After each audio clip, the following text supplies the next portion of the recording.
পশ্চিমবঙ্গে নির্বাচন হবে আর রক্তপাত হবে না, এটা কি তৃণমূল কংগ্রেস চায়? আজকে পশ্চিমবাংলা শুধু নয়, ভারতবর্ষের বিভিন্ন রাজ্যে উপনির্বাচনের রেজাল্ট হয়েছে।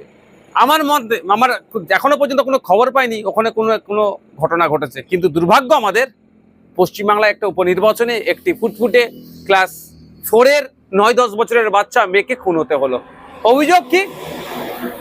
যে তৃণমূলের ছোড়া বোমের আঘাতে ওই বাচ্চা মেয়েটির মৃত্যু হয়েছে।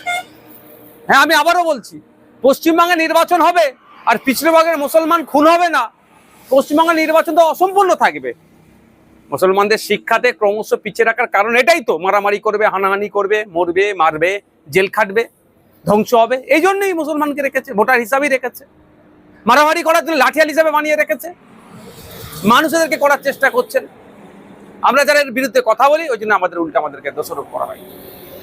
এই যে ঘটনা ঘটেছে, রাজ্য সরকারকে প্রকাশ্যে ক্ষমা চাওয়া দরকার। সাথে সাথে ওই যারা দুষ্কৃতী সমাজ বিরোধীদের দাপাদাপি যারা চলছে, তাদেরকে ঘাড় ধরে জেলের মধ্যে রাখা দরকার। আমি ওই পরিবারকে সমবেদনা জানাই।